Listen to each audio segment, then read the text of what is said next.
Welcome to this episode of The Wisdom of Paramahansa Yogananda, brought to you by Self-Realization Fellowship, where each week you can receive inspiration and guidance from Paramahansa Yogananda's Kriya Yoga teachings.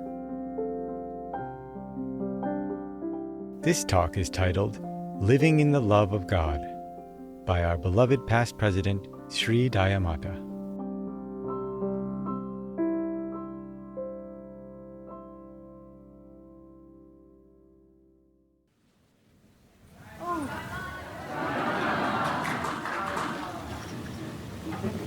Oh, it's so nice to greet all of you together like this. I miss the Biltmore, where we spent so many years, but I can see that this is a much, much larger hall, and it gives us a chance to be together in this way. And my greetings to all of you who have come. Let me just sit down a minute. Let us all relax.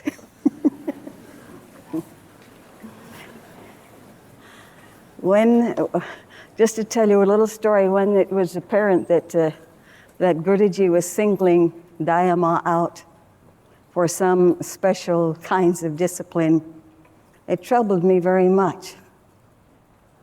And when I became president, it troubled me even more. But I had gone to Master's shrine and I had prayed very deeply. I don't want to get lost in this world. I had spent some 20-odd years in the ashram as a simple chela, simple disciple. And it is so easy when we get titles to lose our way. When I reminded myself that those titles don't mean anything, and when I get to heaven, the Lord isn't going to say, now, you presidents get on this side, you all get on this side. I said, let's just remember who we are. The greatest joy for me through all of these years has been to remember always that though I serve you all, though I serve Guruji's work around the world, my greatest joy has been to live as a disciple. There is so much freedom in that thought that I have nothing, I am nothing, but I am seeking one, and that is that great love which every one of you is seeking. So it's in that thought, in that consciousness that I always come to talk with you, devotees. I would stir your hearts with that kind of love which we experienced first at Guruji's feet. You know, as a young child going to Sunday school, I used to think, oh, if I could find one person who loves God as I want to love God. We need an example. We need someone to show us, how should I behave? What must I do to draw closer to God? And that was my consciousness as a young girl, visiting the different religious groups in the state where I was born. And I remember going home at night and thinking, but who loves God? I hear this marvelous speech from the scripture. I hear this spoken by this teacher, but who loves God? That's what it's all about. I don't need to be told how great God is. I know He's great. I don't want to be told even that He's omnipresent. I believe that. I want to be told that God is love. I don't want to be told that God is someone sitting off in space ready to punish me for all the little mistakes I make in this world. I want someone whom I believe really loves, who will take me in His arms, my beloved God, and say, my child, I forgive you. Don't make that mistake again. And then I can leave His arms and go off carrying on my duties in the world. When I met Guruji, as I've told so many of you through the years, he was speaking to a large audience like this. And as I entered the doors, off in the distance, and saw him sitting up on the podium. He was speaking with such firm belief, such conviction about God. As I stood there, I took one sacred vow. Him I shall follow. Him I shall dedicate my life to. I believe he can take me to God. And as many of you know, it was a few days later, through God's blessing, and God does bless us. If you really want something very badly, and above all, if you really want some experience of God, he does respond. But you must be sincere, you must be urgent about it, you must be unflinching in your pursuit, and then he responds. And so it was with me. And it was just a few days later that I had the courage to say to Guruji as I walked down the hall of this large building where he was speaking, very shyly said, I want so much to come to your ashram and give my life to seeking God. He didn't even know my name, but he turned and looked at me with such a piercing gaze, and he said just these words, and you will come. No more. And walked on. I remember thinking, how sweet he is. He doesn't know me, but see, he's trying, he's so gracious that he's saying this to me. I never mentioned to him again, when I had the chance, when I was recording his lecture, his classes, I never mentioned again to him my yearning to come. But I wanted it, my heart was breaking. Once having made up my mind, nothing was going to turn me away. And so, one day, several months later, he came to our home. It happened that our mother and our brothers and a sister had also studied his teachings, and we were just lifted up to heaven by the unfoldment of truth which he poured upon us. And he said to my mother, I don't understand. Your daughter, when she first met me, said, I want to come and give my life to seeking God. But she's never mentioned it since. Has she lost interest? Is it just a slight whim? And Mother looked at him and she said, on the contrary, her heart is breaking. Well, why hasn't she said anything? She's never mentioned it since. Mother said, that's her nature. She mentioned it once, and you're not having mentioned it at all to her, bringing up the subject, she has accepted the possibility that you don't want her there. And Guruji said, well, has she finished school? Not quite, said Mother. Well, would you like her to come down for the Thanksgiving holidays? It must have been close to Christmas. And Mother said, yes, we will give her permission. Well, that was the beginning of a life which has spanned all of these years, a life that has been filled with such peace, with such joy, and with the fulfillment of his first promise, the promise you all received during this week, that you can know God, you can feel his presence, but you must do your part. I was thinking that while I was meditating in my room at Mount Washington, while you were having your Kriya today. And I thought, what can I say to these devotees? Well, let me give them something of the guidance that Guruji gave to us disciples. And these are simple. As some religionists go every day faithfully to Mass and wouldn't dream of missing it, as some religionists steadily read faithfully their lesson and put great store by that, so every true self-realizationist will do one thing. He will not begin his day without first having his divine communion with God. He needn't go to any point of space. He needn't leave his house. What he needs to do is sit quietly in some small corner of his home and take his mind away from this world. Begin to build that interior life. That's what we are all seeking. This world today, I saw this many years ago, the world has become rolling so fast. There's so many things going on in this world. There's so much confusion. There's so much that's wrong in their world, but still, it is possible. You know, I think those things come, it's God's way of spanking us. Come back to me, my child. Get back to me. You've wandered too far away from me. Take a little time every day. I am sustaining you. It's because of me your breath goes. It's because of me this little heart beats and gives you life.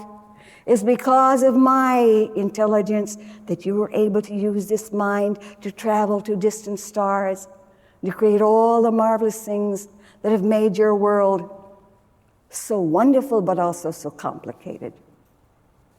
Make your life simple. That was the theme of Guruji in his teaching. Make your life simple. Simplify it. Don't feel you've got to have everything in order to be happy. But use your time in the morning. It doesn't have to be hours of long meditation. With many, it would be very difficult to do that now. But use that in the morning when you're first awake. It's a wonderful thing to do. The moment I awake in the morning, my mind now just turns to God. My beloved, are you there? The sweet response in the heart, the sweet response in the consciousness, the sweet communion that passes between the chela, between the disciple and the beloved God.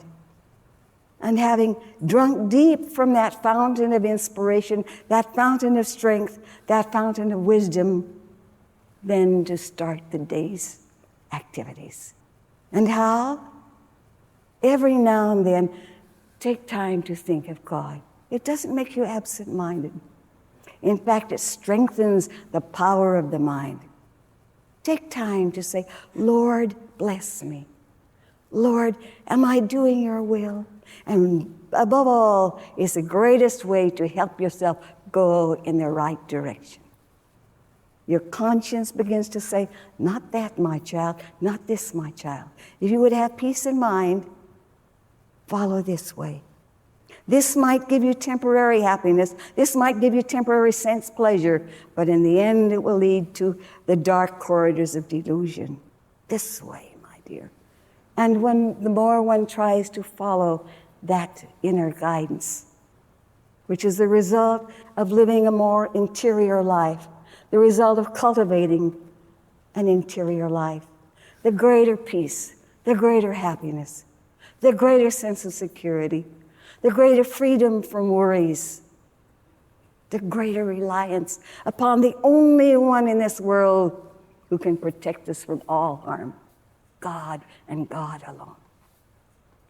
I love what Master said once to us disciples. You see, oh, it was so beautiful. I wish you were here to stir your hearts. He said, you see, everything in this world belongs to God. He knows more than you will ever know in 1,000 million incarnations. His wisdom is so much greater. He has so much power, so much more strength, so much more wealth than you could ever dream. Everything he has in this universe, but even he craves one thing. Even he feels some lack. And he asked his audience, what do you think it is? It says one thing, our love. When he said that, the tears rolled down my cheeks. Oh, what a thrill to love God, to think that we can give him something that he doesn't have, our love. We have the power to give it to him. We have the power to withhold it from him. And the more we learn to love him, the more we learn to think in terms of him, the more it expands our hearts to want to do for others, to want to do good to others, to want to give to others. It's the way Christ was. Because he had drunk deep from that divine well of inspiration, that divine well of spiritual strength, that divine well of love, he was able to feel love and compassion and forgiveness under the greatest of trials, the sacrifice of this little fleshly form, so that he could say, Father, forgive them, they know not what they do. Why? Because he felt that strength He felt that deep inner connection between himself and his Father in heaven. And that is, as Guruji often said to us, it is for all of us. We are entitled to that. We are his children. All those who received him, to them he gave the power to be the sons of God. We, if we receive him, become his sons, not his lost sheep. And how do we receive him? As I said in the very beginning, by meditation, by practicing his presence throughout the day. It doesn't matter what your work is, whether you're in the kitchen, whether you're working in an office, whether you're speaking out before the multitudes, whether you're acting, whatever it is, in the air, you can carry, my God, my sweet Lord, my sweet God. How it changes life. Then life is sweet and death a dream when thy song flows through me. The more we relate everything in our lives back to him, the greater is the sense of peace, security, and above all, we feel his love surrounding us. We feel his love percolating through our consciousness, and we find it is that love that draws unto us true friends. Years ago, I said to Guruji, Master, I have one weakness. I have never wanted the world. I have never sought human love in that sense. But I have sought one thing. I am always looking for friends. That's the ideal of my life, because to me it's the highest relationship that one can have. It is not based upon any compulsion. It's freely given and freely accepted. And Guruji looked at me and he said, yes, but think first of the friend behind all friends. He answered my question. And I find today that in every country where I visit and wherever I go and whomever I meet, I find you are all my friends. I feel that bond amongst us all. And it's a wonderful thing. The more that we can spread that divine feeling, and it can only come again as we draw closer to God, the more we can spread that divine feeling of friendship, not concerning ourselves with creed, color, or what the shape of the eyes are, but rather what is in the heart, the more there will be peace in this world. And that's what a true follower of self-realization does. He first of all strives to manifest that in his own life. He tries to do good. He tries to do good to others. Above all, he begins that goodness in his own home. He doesn't wait until he gets out in the world and is good to others. You know, that's a very important theme today. First begin that understanding, that love, that compassion in one's own home, with one's children, with one's wife, with one's friends, so that it starts there, and from there it begins to branch out, so that it gradually includes the whole world. That was the love of Christ. That was the love that Guruji manifested in his own life during his lifetime. Let me read something that I picked up today.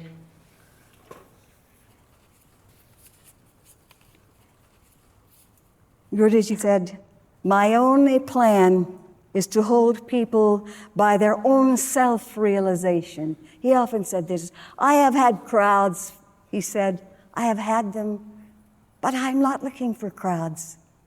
I'm looking for souls.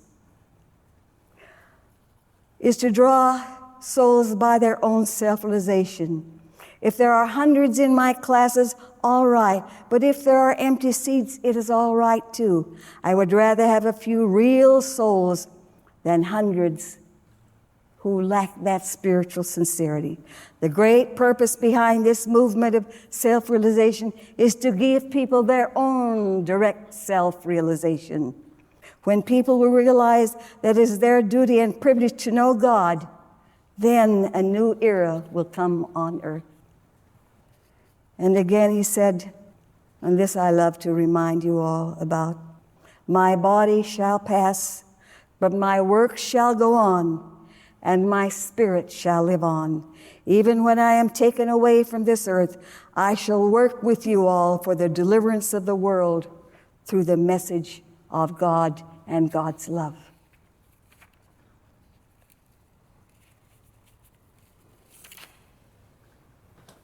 Well, dear ones,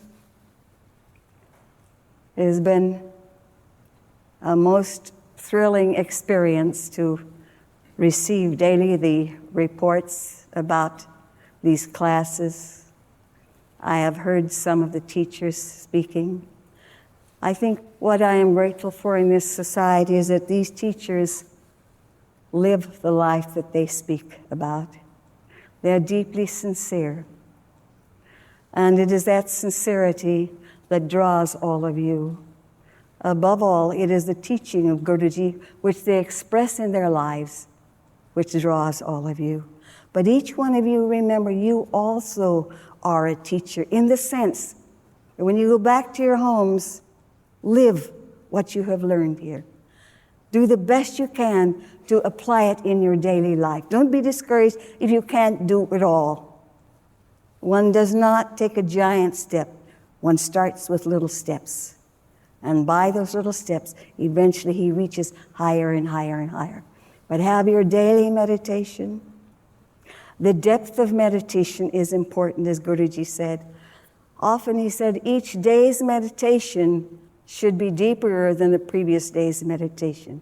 When you close your eyes, forget the world around you. Throw off your mind all of the worries you've had, whether it be about work, finances, problems of a family, everything. Because one day, when we least expect, the Lord will call us and we will shuffle off this mortal coil and everything that goes with it. We won't remember anything. You know, I think that's one of the reasons in India, I don't say that I like the idea, but it's a good one. In India, many saints will go to meditate on the burning ghats in India. Why? Because there it reminds them of the futility of life, that everything comes to this. And one day we must all dump this flesh and move on to higher and higher realms. But the point is this: use your time to meditate deeply. Having meditated, and you begin to feel that wonderful peace within, that tranquility. Try to hold on to that as long as you can. It simply means one thing, that you have interiorized your attention more. Doesn't make you absent-minded, but you are like the snail. It doesn't go all the way out of the shell. If it does, it loses the shell. It goes out just a little way, but keeps its tail in the shell, doesn't it? It doesn't want to lose its little house. God is our little house.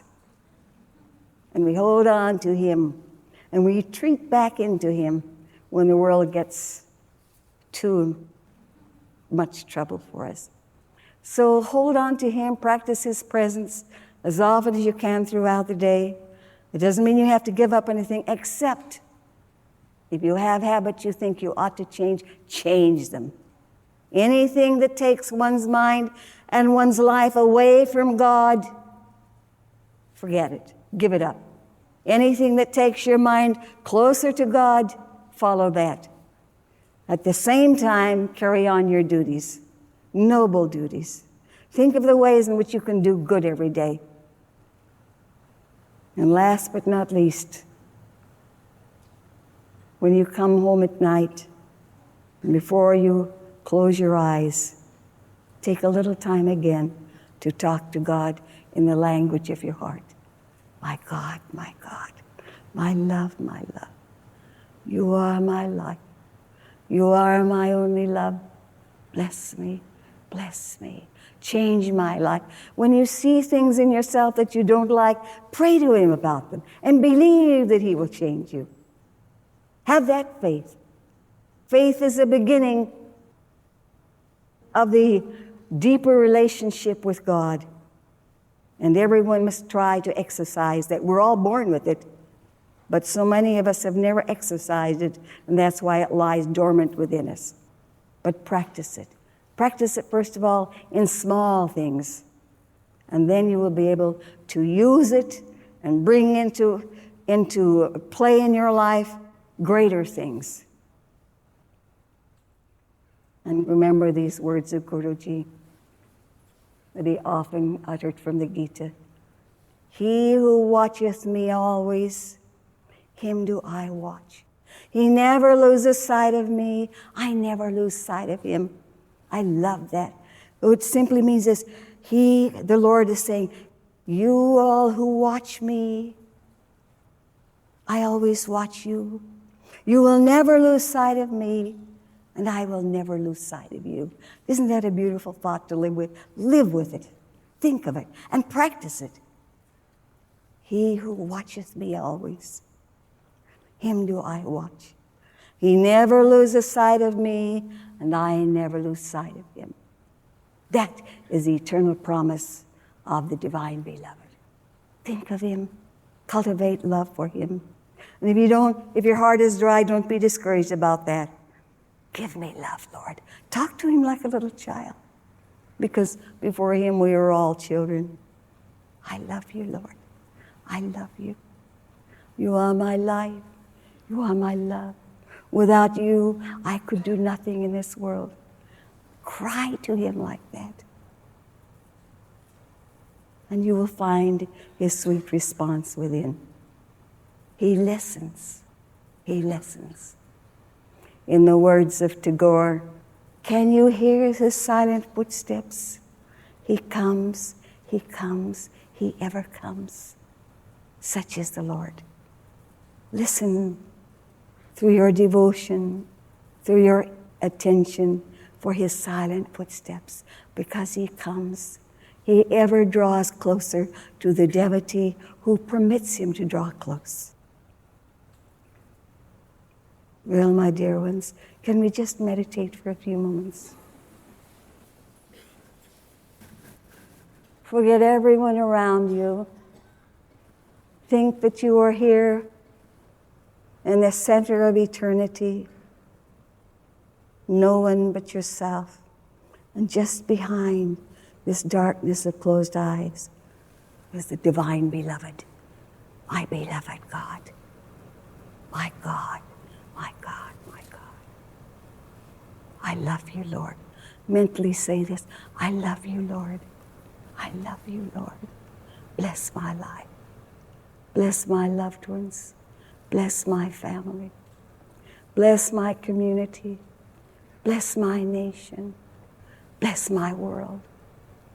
Draw us all unto thee, O Lord. Shake us out of our delusion. Help us that we may more and more manifest thy love, thy peace, thy joy, thy wisdom, and above all, thy bliss in our lives. For we are thine, thou art ours.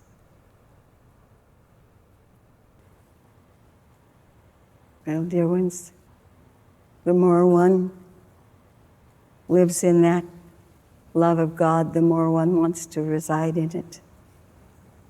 And I pray that all of you who come from different parts of the country, that you may more and more experience that wonderful, wonderful love of my beloved. He is real, but you must draw him. He is very shy, as Guruji said. You must convince him you love him. You must be able to say, I love you, God. Don't be shy. I love you, Lord. All the love that I give to the world, all the love I give to my children, my wife, my husband, my parents, it comes from you. Why shouldn't I love you?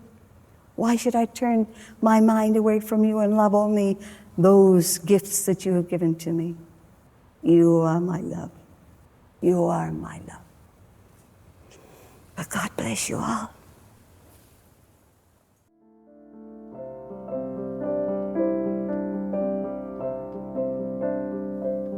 This has been a production of Self-Realization Fellowship, a non-profit organization founded by Paramahansa Yogananda in 1920. For more information about Self-Realization Fellowship and Paramahansa Yogananda, please visit yogananda.org.